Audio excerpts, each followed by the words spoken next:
At 7:42 p.m., a soft buzz cut through the steam from my microwave that I glanced down at my phone and saw the title of the group chat that had been my lifeline for years, Family.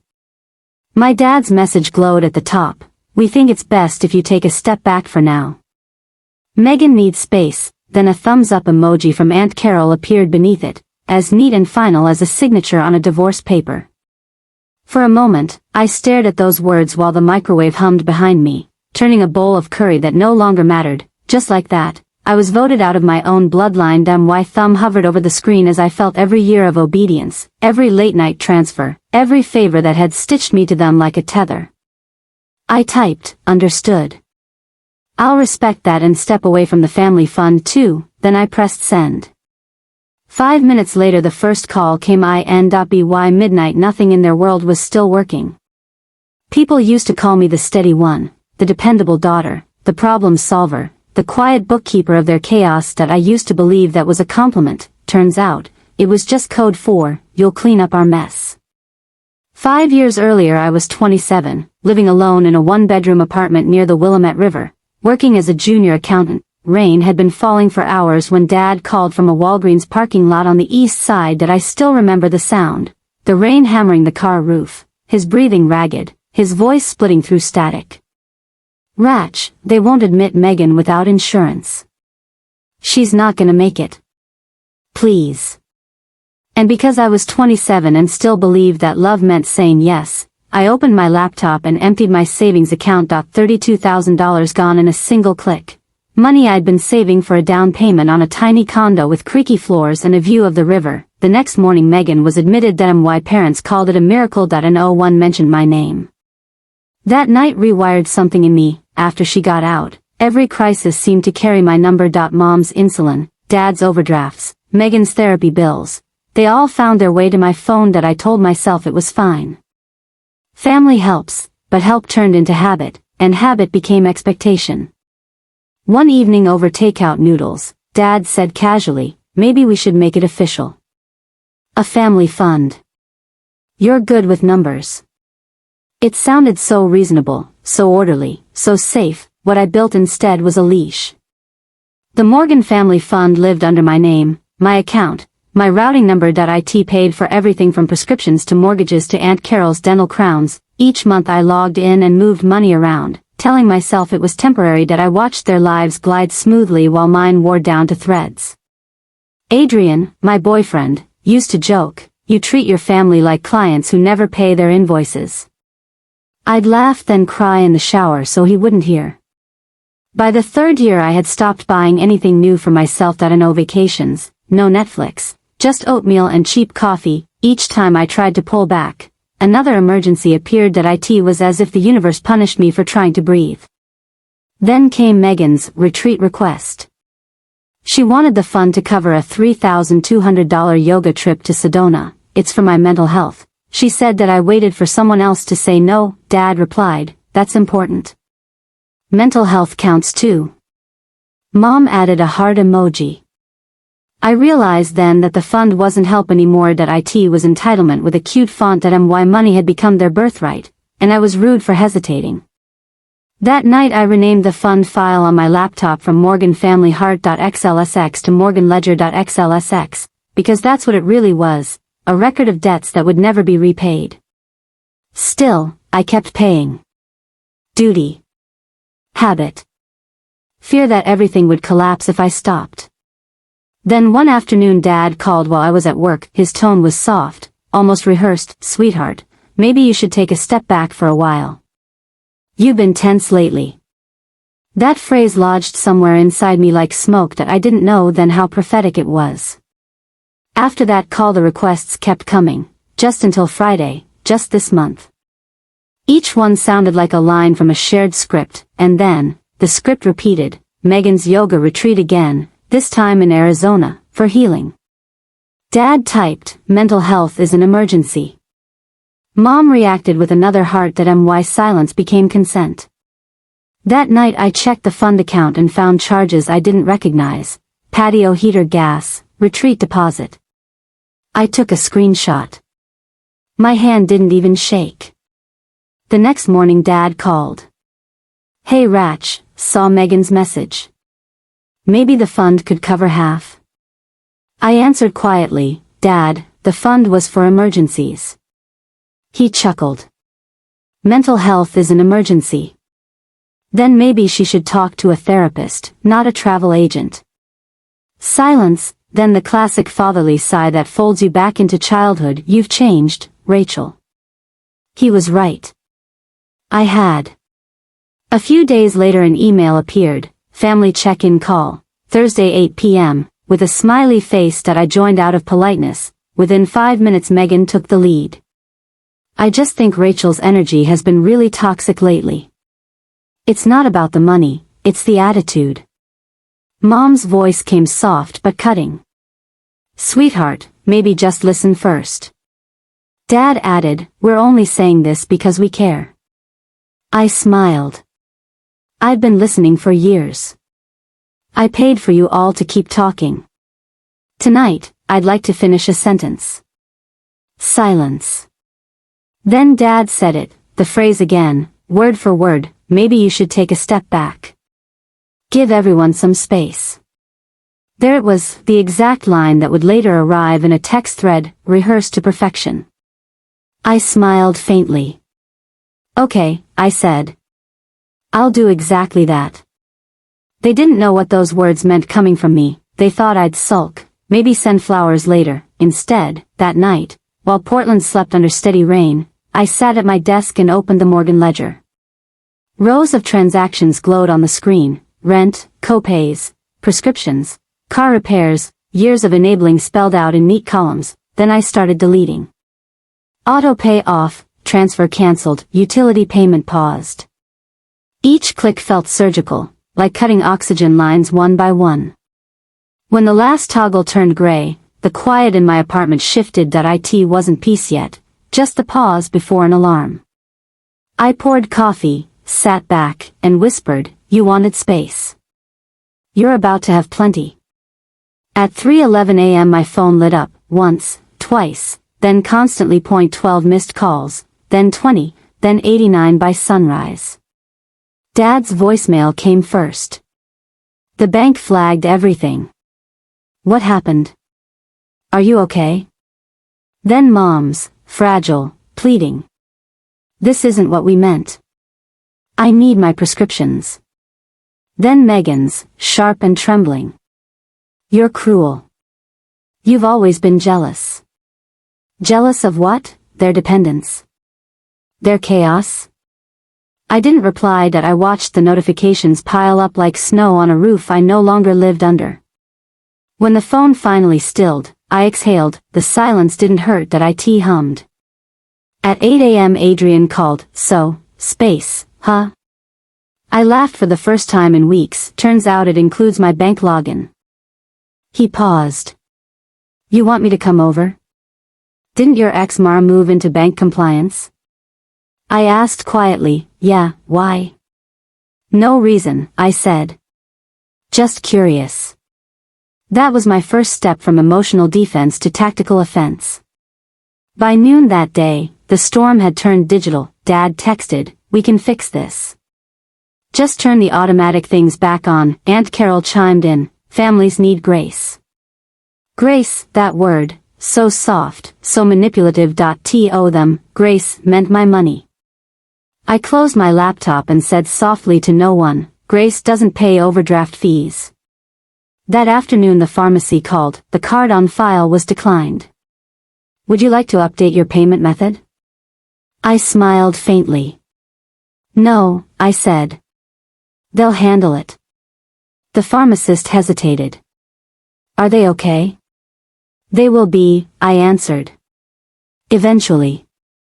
I wasn't angry anymore. I was documenting, because when people believe they're entitled to your kindness, the only way to prove you're done is paperwork. By Sunday evening, I'd stopped counting the calls. My phone looked like a crime scene of missed connections. Dad's number flashing between urgent and angry, Mom's voicemails bleeding guilt, Megan's text swinging between tears and rage. Then a new message appeared, family Zoom, 7 guests, 2 p.m. subject line, casual check-in, casual. Right.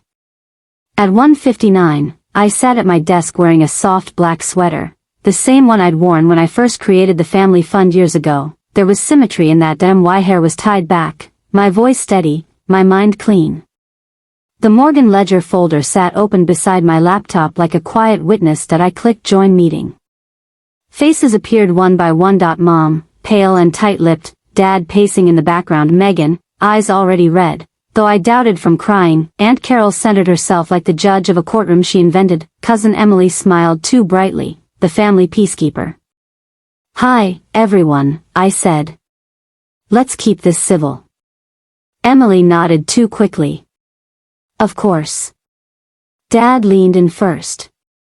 You didn't have to cancel the fund, Rachel. You could have just talked to us. I didn't cancel it, Dad, I said evenly. I closed it. It was in my name, my routing number, my liability. Mom's voice cracked. That money was keeping us alive. I looked at her gently. No. I was. Aunt Carol sighed, pressing her pearls like rosary beads. Families go through rough patches, dear. You don't just turn off love. You're right, I said softly. I turned off autopay. For a second, no one breathed, then Megan snapped, leaning toward the camera. You're enjoying this, aren't you? Watching us struggle? You made everything about control. I made it about accountability, I said. Dad crossed his arms. We trusted you. That was my cue that I reached for the mouse and clicked share screen. The spreadsheet filled their screens, rows and rows of color-coded cells. At the top, Morgan Ledger.xlsx. Mom gasped. What is this? 5 years, I said calmly, every bill, every copay, every emergency you called love. The screen scrolled, rent from Megan's apartment, insulin refills, tires. Therapy. Mortgage gaps. A dental crown for Aunt Carol. Beside each entry, the total stacked into one brutal truth, $187 for 21. Emily whispered, wow, Aunt Carol smiled tightly. Someone loves keeping receipts. I met her eyes. Someone had to. Otherwise you'd still call me dramatic instead of accurate. Mom covered her mouth. You tracked all this? I nodded. No one else was keeping score. And I was tired of gaslighting myself. Dad's face went pale. You didn't have to humiliate us. I didn't, I said quietly. I protected us, until you made it clear I was the only one who had to. The silence in the call grew so dense it hummed. Then I clicked the next tab, another sheet, smaller, labeled What If. Adrian had helped me build IT. IT showed what I could have saved if I hadn't been their safety net. A modest home. A retirement account. A life. Megan's voice cracked. You think money makes you better than us? No, I said, but it's the only thing you ever came to me for. A flicker caught my eye, Dad's phone lighting up beside him. He was texting someone, probably trying to coordinate damage control. I scrolled again, this time to a PDF. Before you decide who's cruel, I said, you might want to see this. The document filled the screen. Morgan Family Wellness LLC, loan application, $80,000, filed under Rachel Morgan, forged signature. Mom froze. Dad stepped back as if the light itself burned. This, I said, tapping the screen, was submitted 2 days after you told me to take a step back. If I hadn't closed the fund, the bank would have released the money into a fake business you co-signed. Aunt Carol swallowed hard. That can't be right. Oh, it's right, I said. Carmen at the bank confirmed it this morning. Megan's tears vanished instantly. You went to the bank? Of course, I said. Fraud tends to get their attention.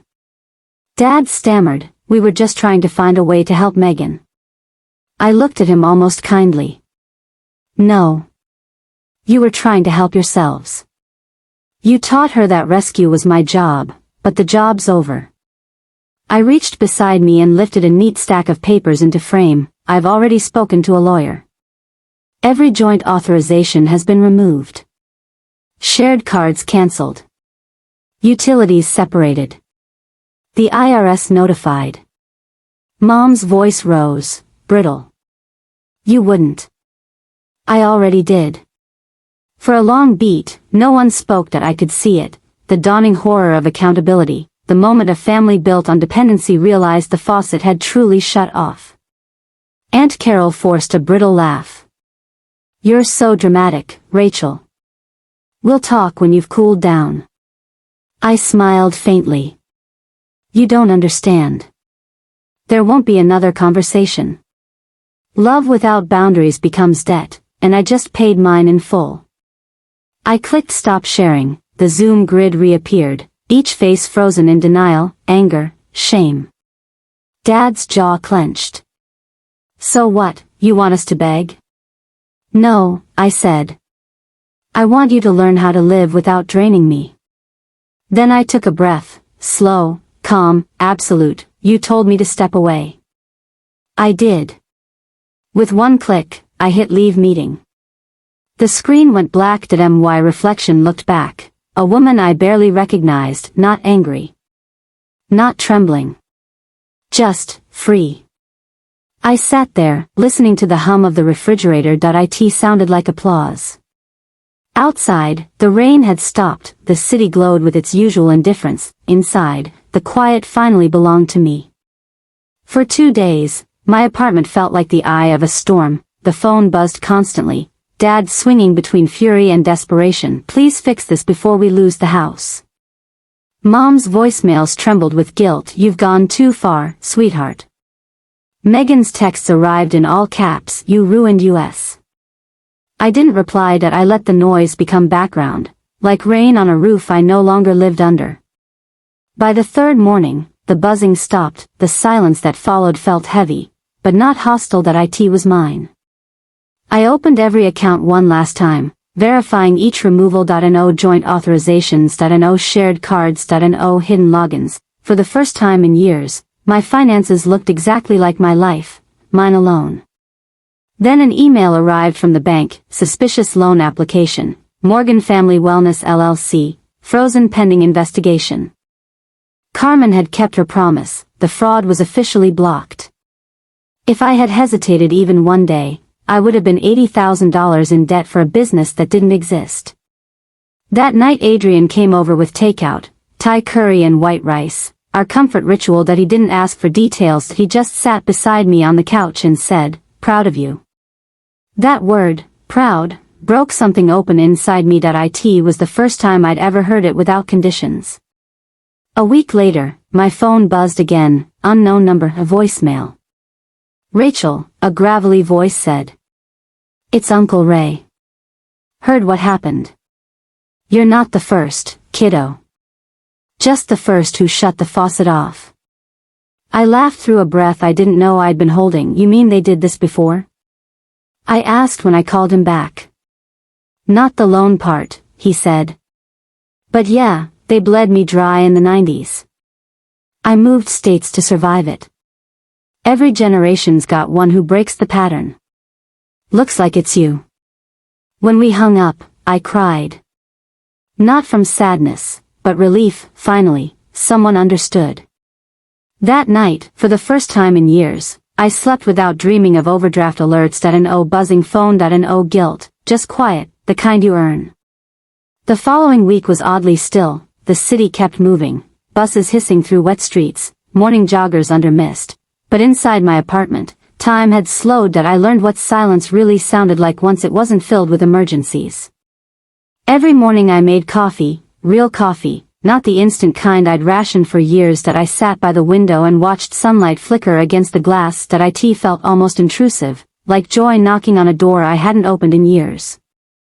The world hadn't fallen apart. No one had died because I stopped fixing them. Bills got paid, or they didn't. Either way, it wasn't my business anymore.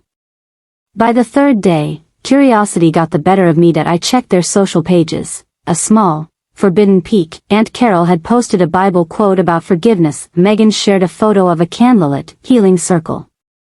Dad posted a fishing picture captioned, "Finding peace at last." The irony almost made me smile. They were performing recovery while still drowning. A new message appeared in my inbox that night. No greeting. No apology. Just, the bank froze our accounts. Are you satisfied? I typed a reply, then deleted it. Satisfaction wasn't the right word, peace was. Instead, I wrote, you asked for space. I honored it, then muted the thread forever. Adrian noticed the difference first. You're quieter, he said one evening, handing me a glass of wine. Quieter good or quieter scary? I asked. Good, he smiled. You used to flinch whenever your phone buzzed. Now you don't. I deleted half my contacts, I said. Guess that helped. He studied me for a second. Do you miss them? I stared at the rim of the glass. I missed the version of me who thought they'd change. He nodded slowly, understanding without words. That's what love sounded like. No lecture, no guilt, just space to exhale. 2 weeks later, a certified letter arrived from the bank. Loan fraud investigation. Case number 7742. Reading those words felt like watching an earthquake in reverse. Chaos collapsing back into order. Inside were copies of the forged documents. My name printed beneath a signature I didn't sign. The neat loops of R. Morgan mocked me from the page. Carmen had highlighted the section. Filing party. Kenyon, Morgan, Family Wellness LLC, status, under review. Below, a note in her handwriting. Don't worry, we've got your back. I placed the letter on the counter and stared at it. Proof, not anger. Not argument, just proof. For years I had begged for acknowledgement, for someone to say, we see what you did for us. Now I didn't need their voices, the truth lived on paper. The first public crack came 3 weeks later. Aunt Carol's Facebook went silent. No more scripture, no pearls of advice. Then Megan posted a story. Some people weaponized generosity. Stay woke. I didn't react, didn't reply, didn't care, let her have her audience. I'd spent too long performing in their play. What surprised me most wasn't the bitterness. It was the emptiness that followed, like stepping out of a building you'd thought was home, only to realize it was just noise and plumbing. That weekend Adrian and I drove to the coast. No destination, just air. We stopped at a roadside diner with fogged windows and pie that tasted like the 1990s. That he asked, do you ever think you'll talk to them again? I thought for a long time before answering. If they ever call to apologize, I'll answer. But not to explain. Just to hear what truth sounds like in their voices. He nodded, cutting his pie. You know that might never happen. I know, I said. That's the point. By the end of the month, life had distilled into small, manageable rituals. Laundry on Sundays, quiet dinners, long walks through Laurelhurst Park. The stillness was unnerving at first. When you live for other people's emergencies, peace feels like withdrawal. Sometimes I caught myself reaching for the phone at night, a phantom reflex. No one needed me, and that absence was louder than any plea. One evening, I found an old external hard drive labeled Family Archive. Curiosity won again. I plugged it in. Photos appeared, birthdays, hospital rooms, Christmas mornings. In every picture I was either behind the camera or in motion, pouring coffee, cleaning plates, calculating something invisible. I zoomed in on one image, Megan's birthday, 5 years ago. She was opening a new phone I'd bought for her. Mom clapped, Dad smiled, and me? Blurred, half-turned, holding a trash bag. I stared at that ghost of myself, always cleaning, always useful, never present. A good daughter, they'd said, the reliable one. Dependable until extinction. I closed the folder and whispered, she's gone. The following Monday, I received an email from the investigator handling the fraud case. Short, professional, funds secured. Charges under review. No further action required on your part. No further action. That phrase hummed like music. For 5 years my life had been nothing but action. Solving, covering, saving. Now, finally, my only task was stillness. I walked downtown that afternoon, past the coffee shop where I used to send wire transfers during lunch breaks. The same barista smiled. Long time no see. Yeah, I said. Guess I've been busy getting unbusy. She laughed, not knowing how literal that was. By mid-March, the fallout had gone quiet. No more voicemails, no mail with my name misspelled on overdue envelopes, just still air and spring rain. Then one morning an email arrived from Mom, subject, family still means something, attached was a photo, the entire clan gathered by the Christmas tree, smiles brittle as glass. No caption. No apology, just performance. I didn't reply. Coming home would mean giving them the keys to everything I'd rebuilt. That night, I sat by the window again, Portland streetlights stretching across puddles like small constellations. I thought about the phrase that had started it all. Take a step back. They had meant retreat, silence, guilt. That I'd turned it into strategy, autonomy, peace. Sometimes revenge doesn't look like fire or fury. Sometimes it's a quiet ledger finely balanced. A boundary drawn in black ink. That it's the kind of justice that doesn't need applause, only receipts. I lifted my mug, half-cold coffee reflecting the faint city glow. Here's to space, I whispered. The kind you asked for, the kind I kept. And for the first time, it didn't feel like loss. It felt like arrival. The next morning, Adrian left early for work. That I stayed behind, opening my laptop not to check balances, but to write. That I started a document titled How to Stop Saving Everyone, not a book, not a blog, just pages of thoughts. I wrote about emotional labor disguised as love, about how guilt wears the face of gratitude, about how every thank you from them had been a transaction in disguise. The words poured out like water from a burst pipe. By noon I had 10 pages. By evening, 20. By midnight, I realized I was finally using my accounting brain for something that earned interest in my own life. I didn't know it yet, but that file would grow into lectures, articles, maybe even a book. People would read it and say, that's my story too, and I'd reply, then stop apologizing for drawing the line. A month later, I ran into Carmen at the bank. She smiled when she saw me. Thought I'd tell you in person, the investigation's closed. Case dismissed. You're clear. Thank you, I said, truly meaning it. She leaned closer. They tried to reopen an account under another relative's name. We caught it. You did the right thing. I know, I said. Doesn't make it pretty, though. Carmen shrugged. Justice rarely is. Outside, the rain had turned to mist. The city smelled clean. For the first time, the air didn't taste like panic. That weekend, I visited Uncle Ray in Salem. He greeted me with 2 mugs of black coffee and a laugh that carried miles of irony. Freedom suits you, he said. It's expensive, I answered. He grinned. Always is. We sat on his porch watching the drizzle. He told me stories. How in '96 he'd wired 10 grand to bail out Dad's failed business. How Aunt Carol had guilt him until he sold his truck. How long did it take you to forgive them? I asked. He sipped his coffee. Forgive? Never did. But I stopped hating them when I stopped expecting them to change. That line landed like truth wrapped in gravel. I nodded slowly. Guess I'm catching up. He looked at me for a while. You'll build something better, kid. Not bigger, better. I believed him.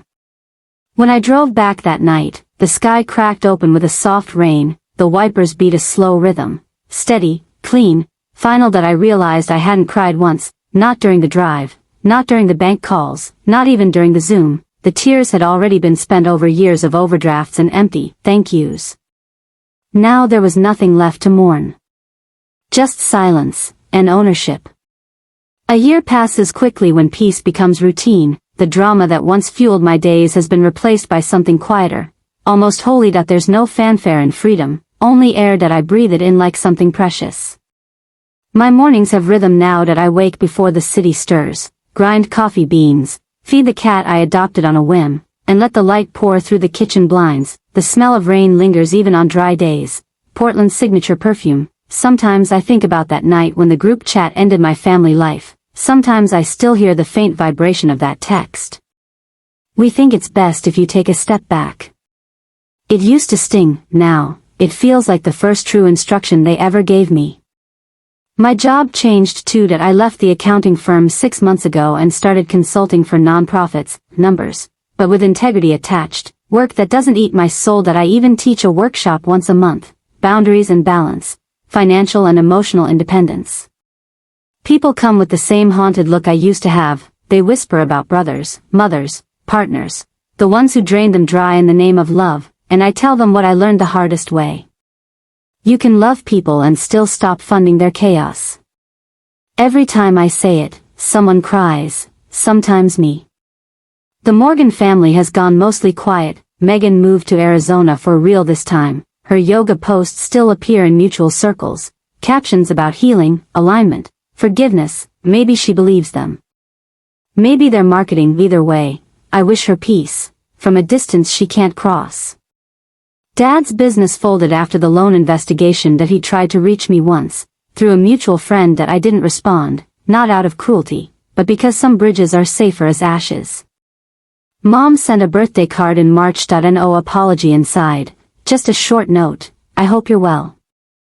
Love, Mom. That I placed it in a drawer, unread for a week, then finally opened it. Her handwriting trembled. The word, love, looked like it had been rewritten 3 times. That I didn't reply. But I didn't throw it away either. Maybe forgiveness starts like that, small, stored, undecided. Adrian and I moved into a slightly bigger apartment near the park. The floors creak in protest every morning, like they remember my past. That we cook together, not because we have to, but because the sound of chopping vegetables feels like proof we're alive and not repairing anyone. He teases me sometimes. You still naming your spreadsheets dramatic things? I grin. Only the important ones. The newest file on my desktop is called Inheritance of Silence. It isn't about money, it's about everything you keep when you finally stop giving it away. On some nights, when the air turns cold enough to fog the windows, I replay the scene that ended it all. That Zoom call, their faces frozen in disbelief, my own reflection calm as a mirror. It's strange. I don't feel triumph anymore, just distance and understanding. Because here's the truth no one tells you about revenge: if you chase it, it becomes another leash, but if you arrive at it naturally, as a byproduct of clarity, it transforms into peace. I never planned vengeance. That I just turned off the faucet. They mistook that silence for cruelty because chaos had been their language, but silence isn't cruelty. It's fluency and self-respect.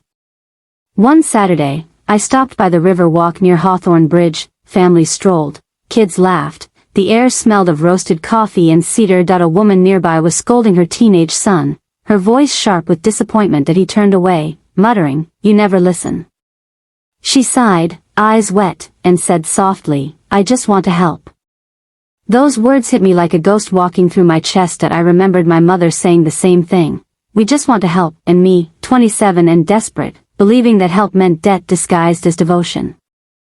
I wanted to tell that stranger what I'd learned, that sometimes help is control wearing perfume, but I didn't, because some lessons, like boundaries, can't be taught, they have to be felt. I kept walking. The river shimmered under a late sun, and somewhere inside me a weight loosened. In April, a thick envelope arrived, legal documents, final confirmation that the fraudulent loan case had been permanently closed. The attached letter from the bank's attorney was short, all accounts separated. No liability remains. Client cleared. I placed the papers in a folder beside my tax returns and laughed quietly, not a triumphant laugh, just relief in physical form. A chapter notarized and shelved. A week later, I got another letter, handwritten again, this time from Megan. "Rachel, you won. I hope you're happy. Everything's falling apart. Dad's angry, Mom's sick with worry. They say it's my fault too. I don't even know what to believe anymore. Maybe we all just needed you too much. I hope someday you understand why I hated you. Maybe it was because you stopped saving me before I could learn how to save myself." I read it twice, then a third time. No tears came, just a strange, aching respect. Because buried beneath the venom was truth. Maybe, in her own broken syntax, she was starting to see what I had learned years earlier: rescue doesn't heal people. Responsibility does. I folded the letter gently, placed it in the same drawer as Mom's card. Not forgiveness yet. But not rage either. A pause between breaths. That night I dreamed of my old apartment, the one with the buzzing fluorescent light and the humming refrigerator that once sounded like applause. I end the dream. I was standing in that kitchen again. The microwave blinked. 7:42 p.m., and my phone buzzed on the counter that I picked it up, expecting the old message. We think it's best if you take a step back. But the screen was blank. No messages. No group chat, just quiet. And for the first time in that dream, I smiled. When I woke, the world outside my window was washed in gold, spring had softened into early summer, and the trees outside had grown thick and green. I brewed coffee, opened my laptop, and began to write again. This time, not about money or family, but about peace, the kind that starts where permission ends. I wrote the line that had become my creed: boundaries aren't revenge. They're instructions for how to love me correctly, or not at all. It felt final, like closing a ledger and finding balance at last. I published that essay online 2 weeks later under a pseudonym. Didn't expect much, but within days, messages poured in, hundreds of people who had lived their own quiet wars against emotional debt. They wrote, "Your story is my story." They wrote, "I thought I was cruel for saying no." They wrote, "Thank you for proving that distance can be love too." Reading those comments, I realized something extraordinary. Maybe all that pain, all that chaos, had been an education. Maybe I hadn't been ruined by them, I'd been refined. The last time I heard from my family was 6 months ago. Mom sent a short text, "Your father isn't well. He wants to see you." I stared at it for a long time, then typed, "I wish him peace," and left it at that. No guilt. No trembling, just completion. Because I'd finally understood, closure isn't a door they open. It's one you build yourself. Tonight, as I record this story for you, the city hums outside my window. The same city that once bore witness to my unraveling now holds my rebirth. The hum of cars, the rhythm of rain, even the faint whistle of wind between buildings. All of it feels like life continuing, indifferent and merciful. I close my laptop, sip my tea, and glance at the clock. 7:42 p.m. the same time it began. Funny how cycles end where they start, only this time, when my phone lights up on the counter, it isn't a group message. It's Adrian, sending a picture of dinner burning in the oven. His caption reads, "Help. Send fire department." I laugh out loud, the kind of laugh that makes the cat jump, then I type back, "On my way." Not because I'm rescuing anyone, but because I choose to. That's the difference now, choice, not obligation, not guilt. Just the quiet freedom of knowing that when I step forward, it's not because someone told me to step back. And if you've ever been told to take a step back, if you've ever been silenced, or used, or emptied in the name of love, remember this. You don't owe anyone your peace. You can close the account, turn off the faucet, end the call, and still love them from a safe distance. Because boundaries aren't cruelty. They're clarity, and clarity, my friend, is freedom disguised as silence. Soft pause, final reflection tone. My parents once said, "We think it's best if you take a step back." They were right, but not in the way they meant. I stepped back, and for the first time in my life, I never looked back.